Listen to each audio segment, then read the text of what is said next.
Aqui foi uma vez o centro de toda a criação. Localizada no centro do mundo, do universo e da mente de Deus. Durante 500 anos, foi o abrigo de uma corte dedicada ao privilégio e ao poder. Ela foi construída por um homem, o Filho dos Céus. Mas também era um palácio e prisão ao mesmo tempo. Ao longo de bons e maus tempos, era difícil distinguir os dois.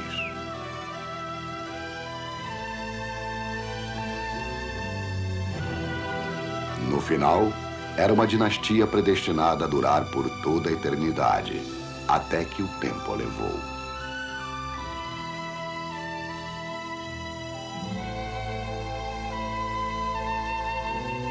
Esta é a Cidade Proibida. Cidade Proibida. Sua grandeza.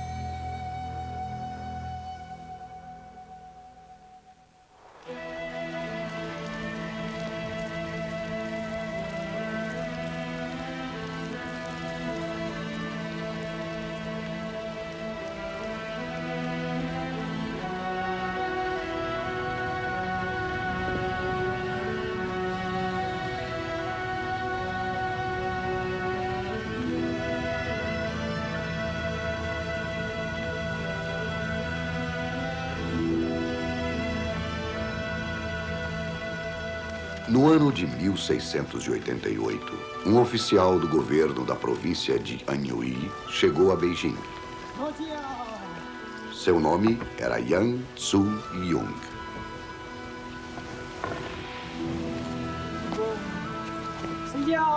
Ele viajou aproximadamente por 1.500 quilômetros, uma jornada de 30 dias. Caminhou sozinho no último quilômetro, sem a ajuda de seus serventes ou transporte. Dentro do portão estava a grandeza da Cidade Proibida.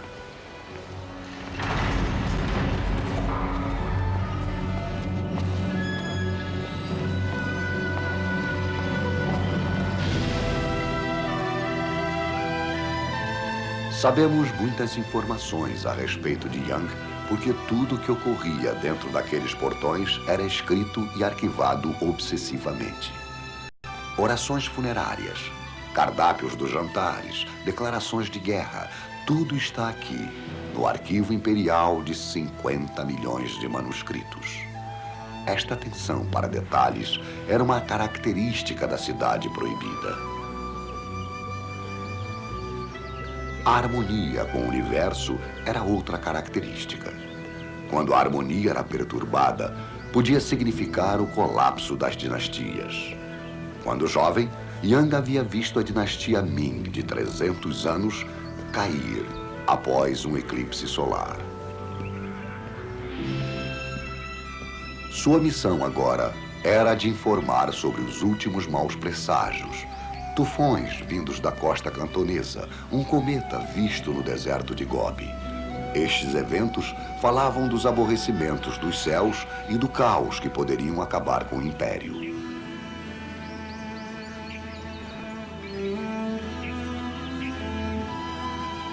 Quando a Cidade Proibida emergiu ao norte da planície chinesa no início do século XV, era o maior complexo de palácios do mundo.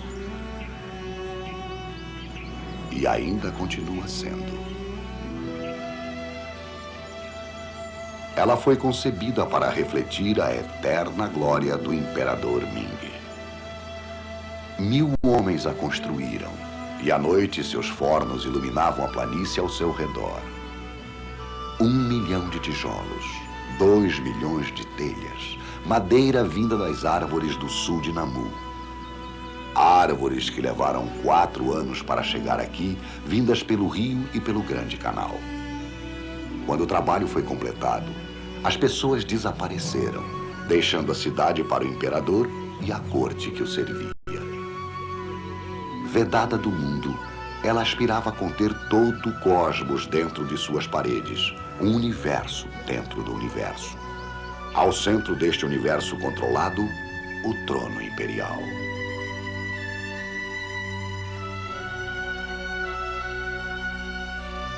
Todo o poder emanava desta sala. Ao seu redor, havia 9.999 fabulosas salas. As amarelas significavam poder, as vermelhas, boa sorte, e por todos os lados os dragões imperiais para atrair as chuvas e fazer a terra prosperar. Uma escultura de dragões decorava uma única peça de mármore tão imensa que era transportada no inverno em uma estrada de gelo. Era considerada tão grande que a lenda diz que os soldados do imperador batiam no mármore até que ele se torcesse para então continuar. Havia 18 províncias no Império. Relatórios de inteligência e informes de impostos chegavam à Cidade Proibida todos os dias.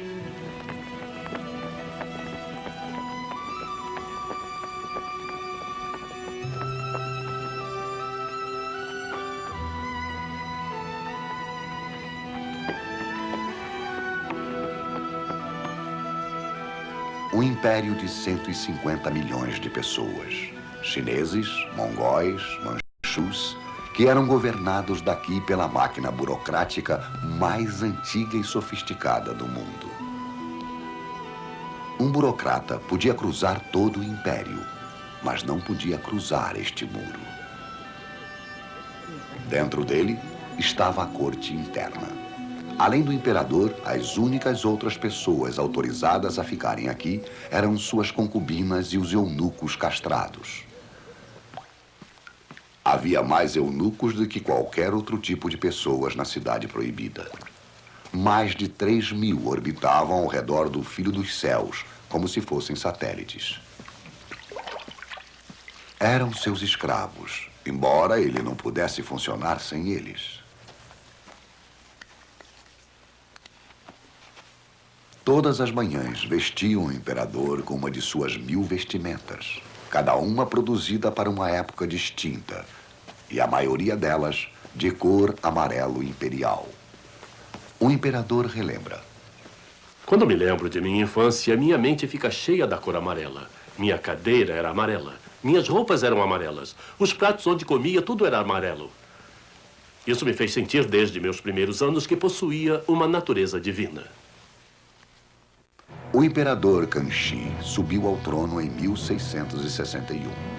Ele deveria reinar pelos próximos 61 anos, a era dourada do governo imperial chinês. O mandato de Kanxi, como o mandato de todos os imperadores, não veio do povo, mas dos céus. Todos os anos, ao alvorecer, no dia do solstício de inverno, aquele mandato era renovado.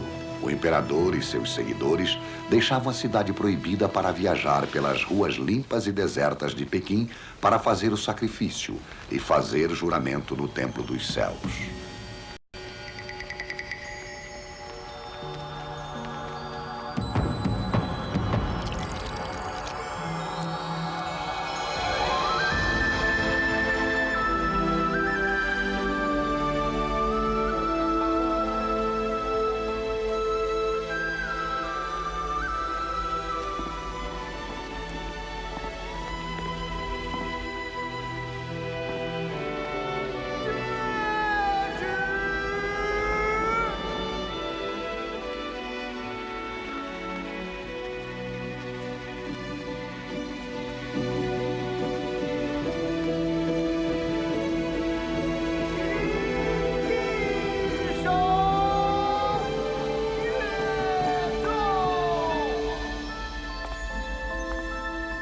Um filósofo chinês escreveu uma vez: se o soberano é correto, então as energias criativas serão harmoniosas e complacentes.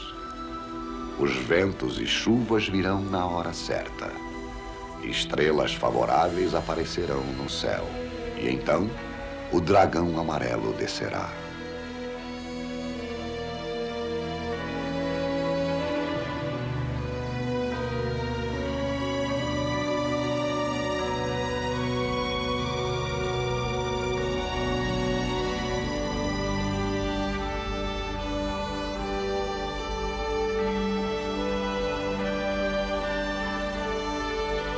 O imperador estava no centro do universo.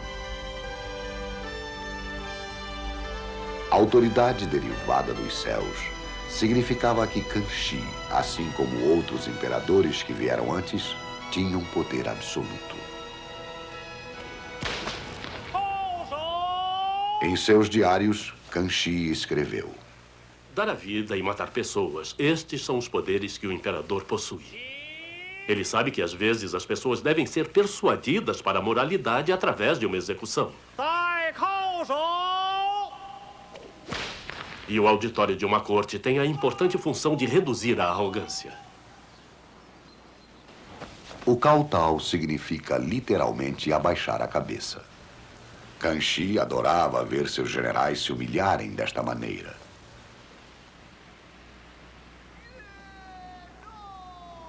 A astronomia era uma obsessão para Kanshi, desde quando tinha 8 anos de idade. Seu professor era o melhor da China, apesar de não ser chinês. O jesuíta Ferdinand Verbiest era do Oeste e, por isso, um bárbaro. Mas também era um astrônomo brilhante e, por isso, de vital importância para a corte imperial. Ao longo de 2 séculos, apenas algumas pessoas do Oeste haviam conseguido tal proeza. A curiosidade intelectual de Kanshi permitiu a entrada de uma luz exterior dentro da cidade proibida, e o imperador era um aluno fervoroso. Uma noite, o imperador pediu para que me sentasse junto a ele e pediu para que dissesse os nomes de todas as constelações que apareciam. Ele começou dizendo os nomes daquelas que já conhecia, ficando entusiasmado por poder demonstrar os conhecimentos que tinha sobre a ciência.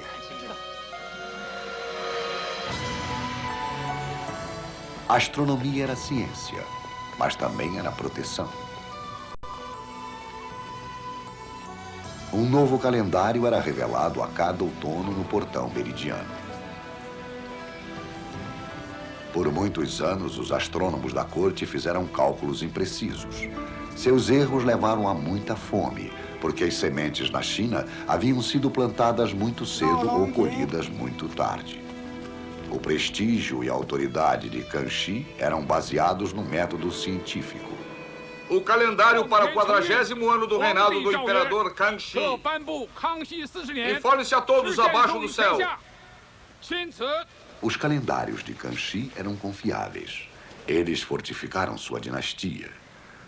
Mas a ajuda do Oeste sempre teria suas contradições na cidade proibida.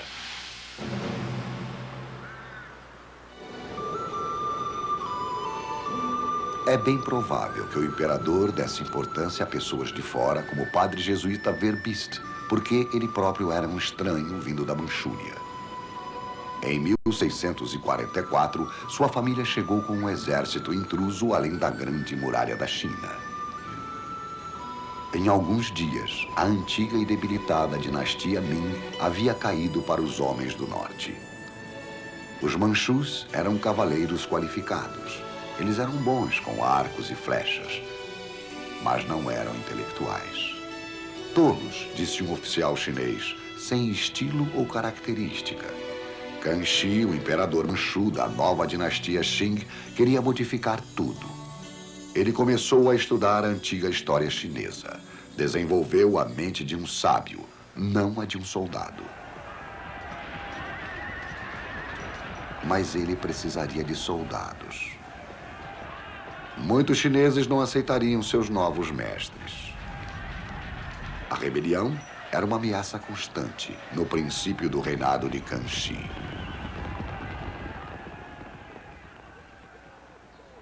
"19 anos foram necessários para tornar a cidade proibida segura para os manchus.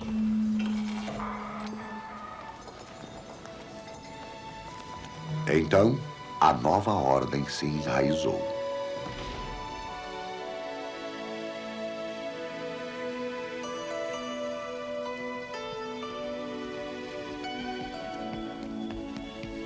O primeiro problema de Kanshi era o poder dos eunucos.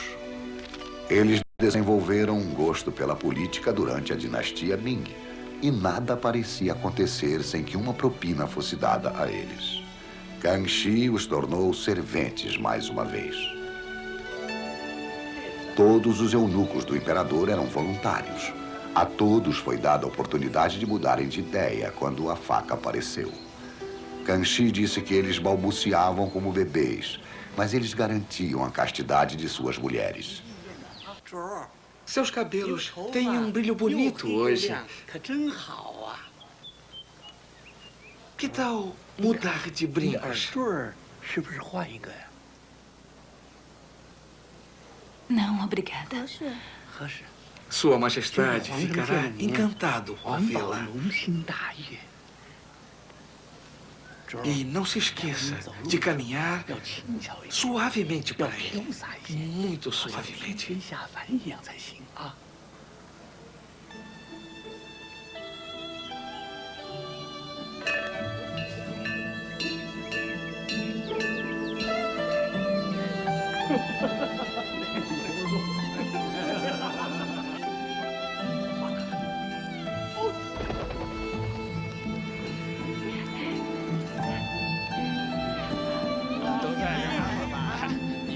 O imperador Kanshi não tinha uma boa opinião sobre seus eunucos.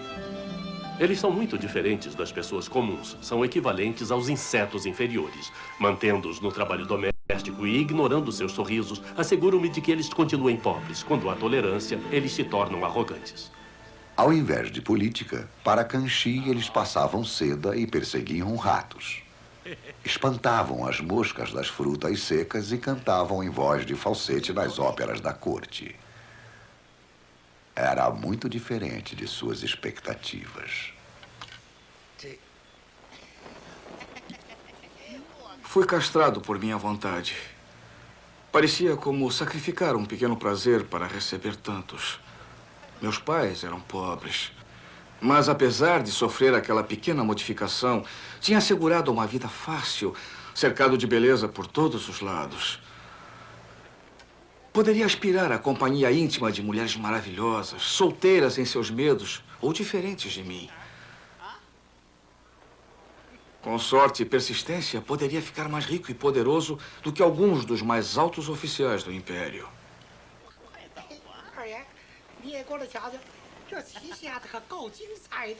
Somos felizes? Como poderíamos ser? Não temos esposas ou filhos para nos dar netos e nos sacrificamos. Não pedimos felicidade.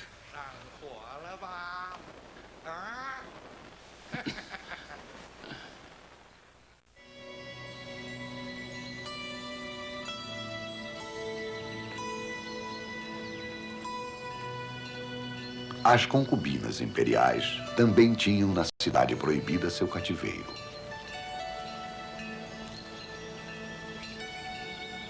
Algumas delas apenas se encontraram com o imperador uma vez durante suas vidas.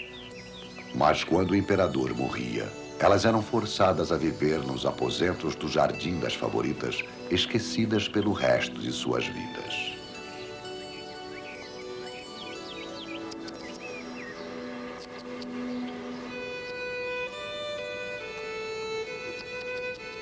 Não havia limite para o número de concubinas que o imperador podia ter. A responsabilidade do imperador em produzir outro filho dos céus justificava o enorme harém mantido pelos predecessores de Kanshi. Mas ele, acreditando que o número acumulado era excessivo, reduziu o número de concubinas para menos de 100. Produzir o filho do imperador eliminaria o trabalho árduo de suas vidas, exceto a monotonia.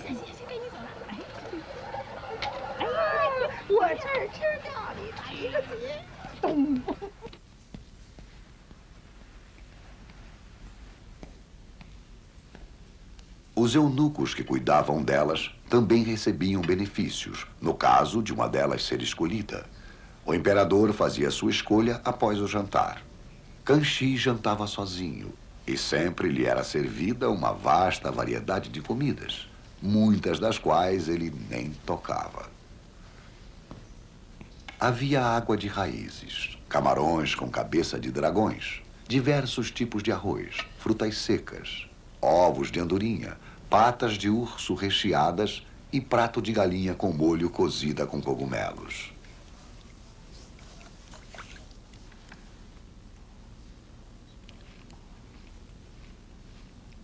Agora era a hora de escolher a concubina para a noite. E a chance dos eunucos de tentar dirigir suas mãos. Cada palito representava uma concubina, as quais tinham sido meticulosamente preparadas por um eunuco. Escolha sua concubina.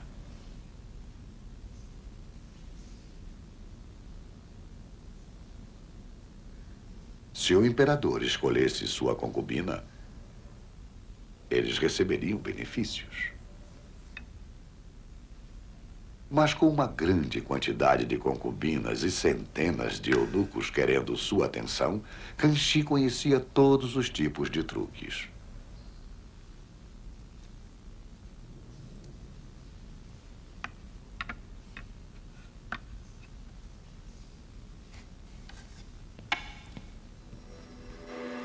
Kanshi engravidou 30 de suas concubinas. Elas deram a ele um total de 56 crianças. Tornar-se mãe elevaria o status de uma concubina.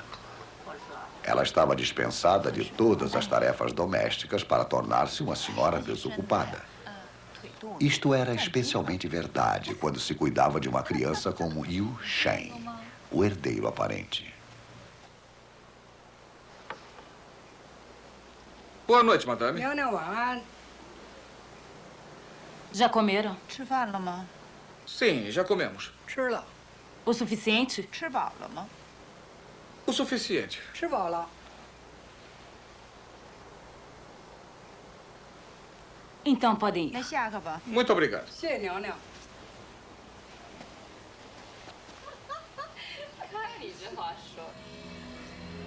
O menino estava frequentemente doente em sua infância.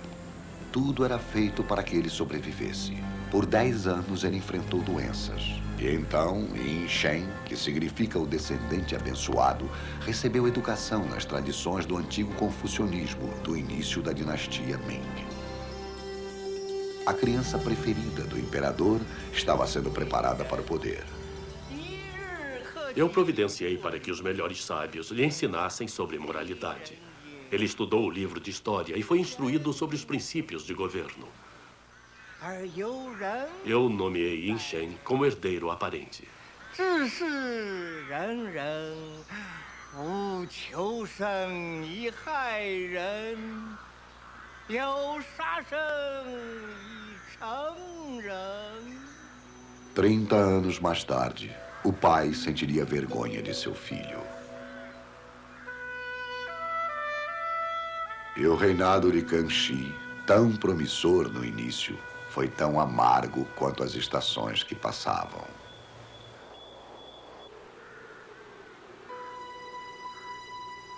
Durante 60 invernos, Kanshi havia sido imperador da Cidade Proibida. Foi um tempo de prosperidade, mas agora não havia mais felicidade.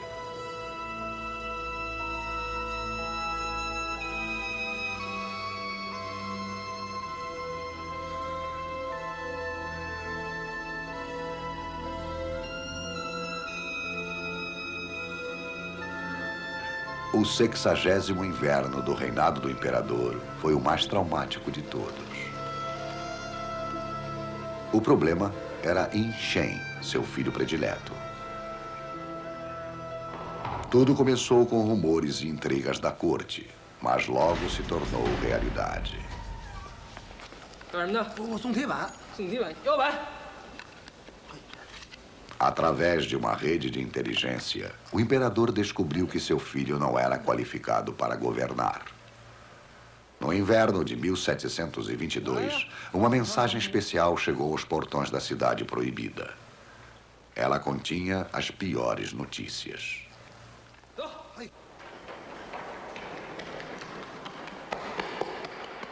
Kanshi já sabia que seu filho era cruel e tirano.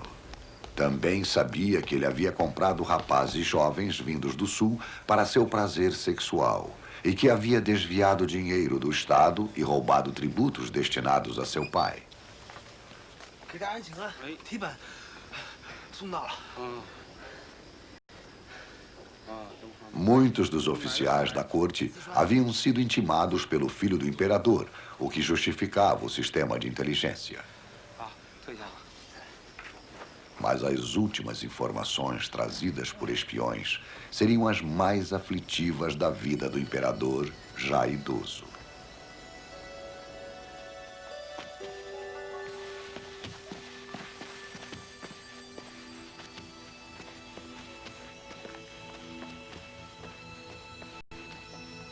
Kang Shi, ao contrário das tradições imperiais, havia evitado tomar uma decisão pública a respeito de seu sucessor.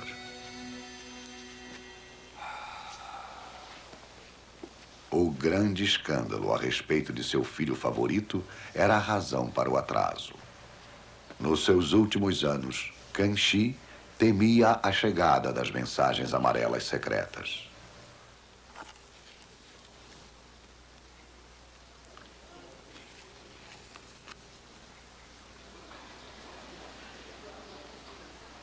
O mensageiro veio a ele neste inverno e falou sobre uma rebelião instigada por seu filho. Também falou sobre deslealdade dentro do palácio, do assassinato de seu pai e um atentado contra sua própria vida. Nunca podia descansar. Como poderia deixar Yin Shen herdar o império? Justamente ele, tão extravagante, exigente e prepotente. Por muitos anos eu sofri silenciosamente. Como me resignei, ele continuou sem mudar sua maldade. Meu coração estava em cinzas. Minhas esperanças se foram. O que aconteceria com o império que herdei de meus antepassados? O pai que tive, a quem quase nunca podia ver, tinha 23 anos quando morreu. Eu tinha apenas 8. Quando cortaram meus cabelos e me vestiram com aquelas vestimentas brancas de luto. E mais tarde puseram o corpo de meu pai atrás das 9 cortinas de dragões de seda amarela do Palácio da Pureza Celestial, enquanto sinos tocavam ao redor da cidade naquele dia de inverno.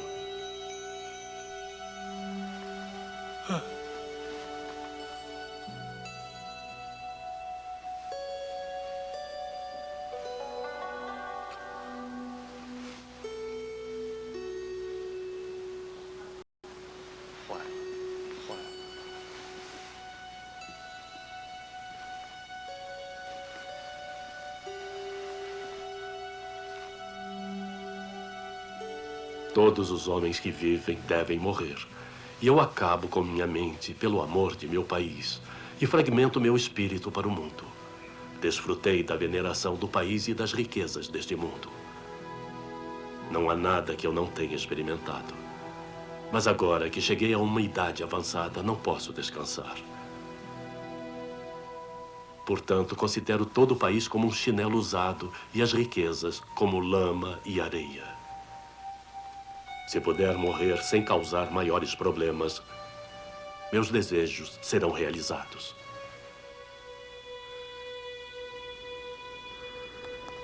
O imperador Kang Shi faleceu em 20 de dezembro de 1722. Um novo imperador tinha que ser nomeado e o mandato dos céus foi anunciado. Em seus últimos dias, Kang Shi deserdou seu filho predileto. Dentro da confusão que se seguiu, surgiu Yun Zhen como seu sucessor.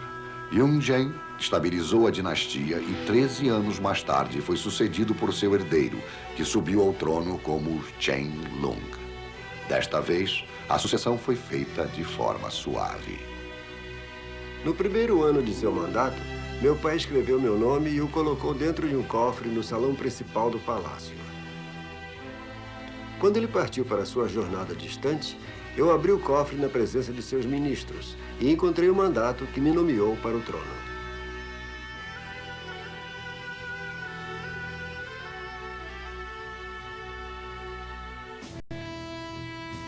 Chen Lung foi um imperador de antigas tradições Manchu. Por treinamento e temperamento, era um caçador. Foi durante seu reinado que o império atingiu seu apogeu. O imperador ainda possuía o mandato dos céus, mas agora também tinha um exército agressivo. Burma, Annam, Siam, Coreia, todos sucumbiram perante a supremacia de Shen.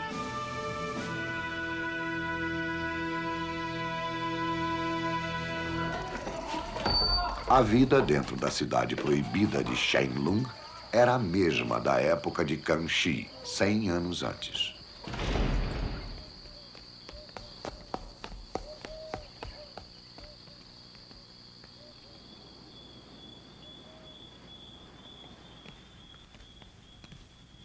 Ainda era isolada do mundo, mas ainda era o ponto fixo no universo em movimento. E ainda era o reino central de todo o mundo.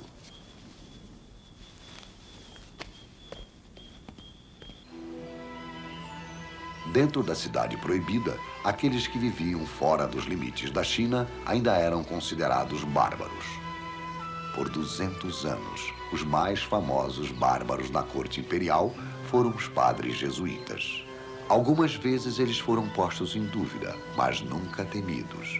Mas perto do final do seu reinado, o imperador Shenlong iria enfrentar outro tipo de bárbaros. Um deles, mais ambicioso no seu desejo de abrir a China. Era a Companhia Britânica do Leste da Índia. Para aqueles homens, a China do século XVIII era um vasto mercado fechado, uma fonte potencial de lucros fantásticos. O fato de que aquele mercado permanecia fechado para o comércio ocidental era um golpe para o orgulho e bolsos dos britânicos. No verão de 1793, Shenlong foi informado que os ingleses dirigiam-se a Beijing.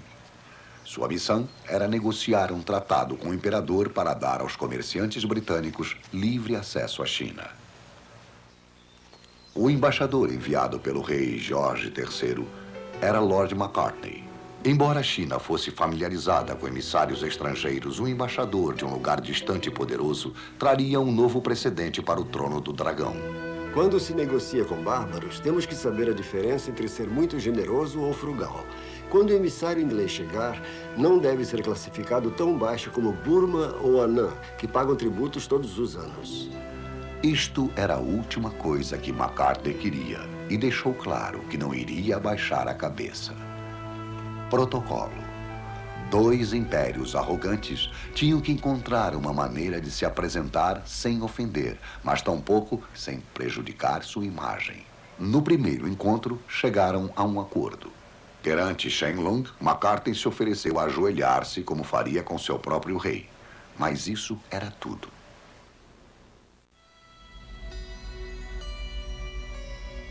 As discussões acerca de protocolo não foram um bom presságio para o encontro em Beijing. Macartney foi acordado no meio da noite e convocado para sua primeira e única visita à Cidade Proibida. Não consigo lembrar-me de ter recebido uma mensagem mais desagradável em minha vida. Levantei-me e apressadamente fui até a Cidade Proibida. Depois de uma espera de 3 horas, fomos levados à praça para encontrar Shen, o primeiro-ministro. Ali, perante nós, estava a cadeira de seda amarela do imperador e, sobre ela, um rolo de pergaminho.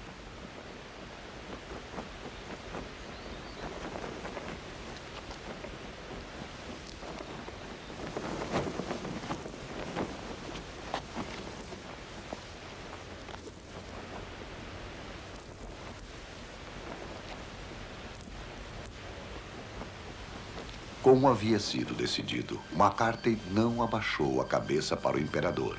Ele se ajoelhou para o trono e o pedaço de papel. O rolo de pergaminho de Shenlong continha uma arrogante despedida. A virtude e poder da dinastia celestial penetrou em todos os reinos que vêm prestar homenagens a nós. E todas as coisas preciosas estão aqui coletadas. No entanto, nunca demos valor a artigos ingênuos e tampouco precisamos de artigos manufaturados em seu país. Seu rei deve agir em conformidade com nossos desejos e aumentar sua lealdade e jurar obediência eterna, para então poder assegurar a seu país uma paz abençoada. 7 anos mais tarde, Shen Lung morreu. Mas a ideia de negócios ainda estava incerta. A demanda britânica por bens diversos, porcelana, seda e chá, crescia. Mas a Inglaterra estava relutante com a ideia de entregar prata a eles. Finalmente, a Inglaterra encontrou um produto que a China queria: ópio, importado da Índia. Apenas uma pequena quantidade a princípio, e depois, milhares. Quando as autoridades chinesas tentaram conter o negócio com o ópio, os ingleses enviaram seus navios de guerra.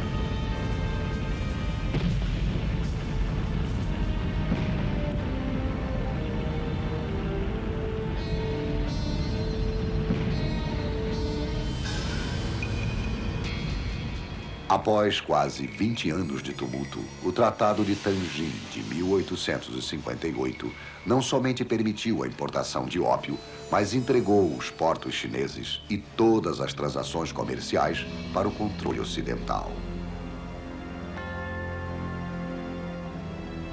Depois da guerra, o ópio invadiu a China em maior escala e os imperadores nada puderam fazer para contê-lo.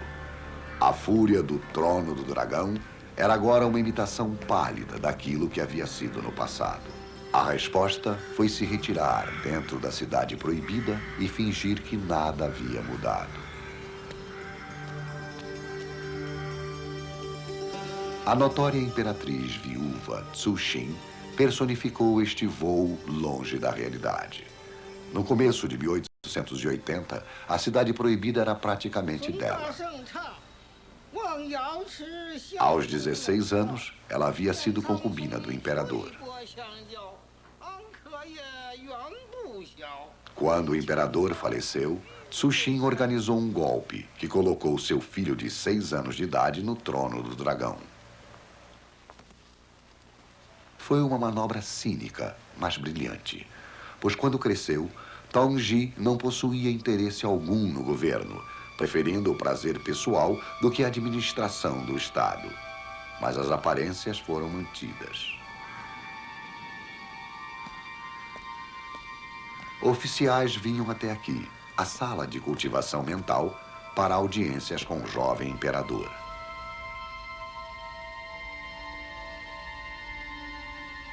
Dentro da sala, no trono imperial, sentava-se Tongji. Era perante ele com quem os oficiais despachavam, embora soubessem que o poder estava literalmente atrás do trono.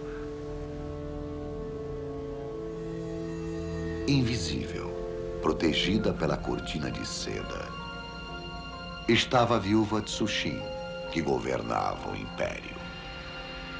Creio ser a mulher mais esperta que jamais existiu. E outras não podem se comparar a mim. Tenho ouvido falar muito na Rainha Vitória, mas sua vida não é nem metade de interessante se comparada à minha. Agora olhe para mim. Eu possuo 400 milhões de pessoas que dependem do meu julgamento. Era uma vaidade vazia. Na verdade, o trono do dragão havia se tornado isolado e decadente. Quando o jovem imperador morreu de varíola, a imperatriz viúva planejou a morte de sua esposa grávida logo depois. Então colocou seu sobrinho, outra criança, no trono do dragão. Cixin continuou governando por detrás das cortinas de seda. Não era uma vitória. Controlar a cidade proibida não mais significava controlar a China.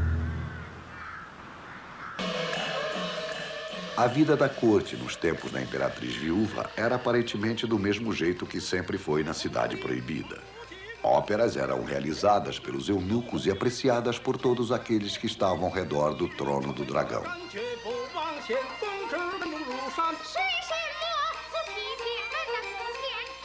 Mas a adesão aos rituais mascarava os problemas do Império Chinês. Problemas que Cixin recusava-se a discutir.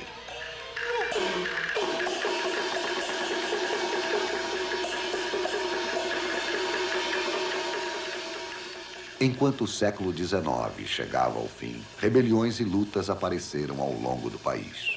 Mas isso não era apenas mais uma revolta dos camponeses. Era a aparição dos Boxers. Este foi o nome dado aos camponeses famintos que queriam purificar o império dos ocidentais bárbaros. Sua revolta causou um banho de sangue.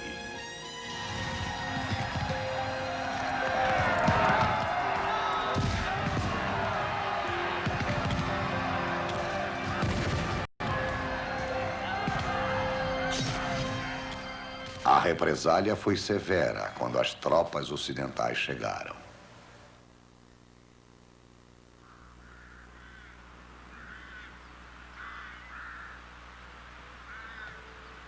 A confusão se espalhou até Beijing e, em pânico, a família imperial fugiu da cidade proibida. Soldados ocidentais entraram por seus portões e, pela primeira vez, pessoas de fora entraram sem convite no Salão do Trono do Dragão e ali permaneceram.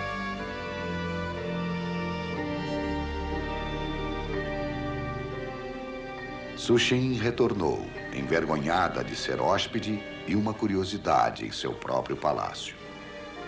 Após anos de governo, ela tornou-se uma marionete, ficando no palácio pela cortesia dos bárbaros.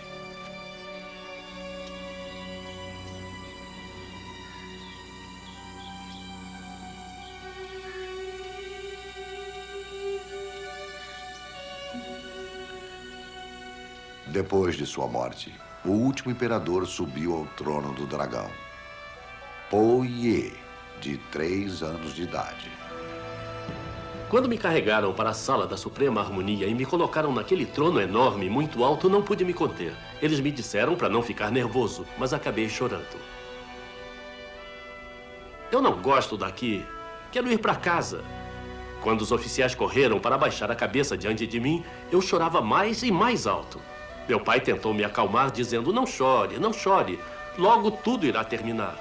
Tudo logo irá terminar. 3 anos mais tarde, um levante popular varreu a China e o império que deveria durar por toda a eternidade chegou ao fim. No dia 12 de fevereiro, o imperador, o último imperador, abdicou do trono. O novo governo republicano permitiu que Po Ye e seu pequeno número de servidores permanecessem na corte até 1924. Em 1925, o Filho dos Céus foi despejado e, tal como a China, sua vida entrou num período conturbado de mudanças. E para sempre se foram as 1000 vestimentas amarelas.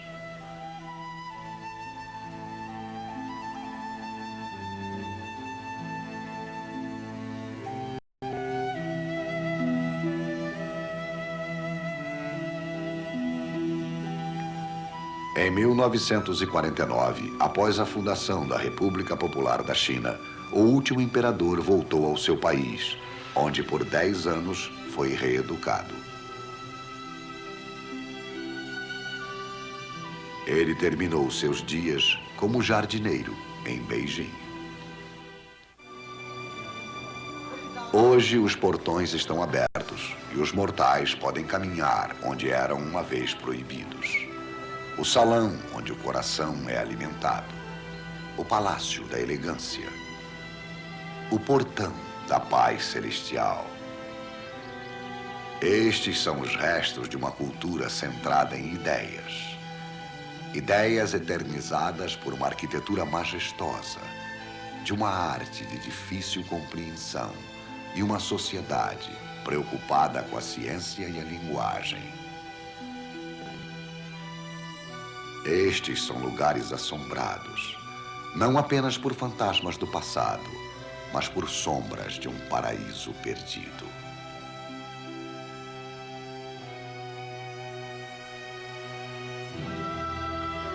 Estes tijolos, estas paredes, estas vidas, elas não estão perdidas, elas ainda vivem.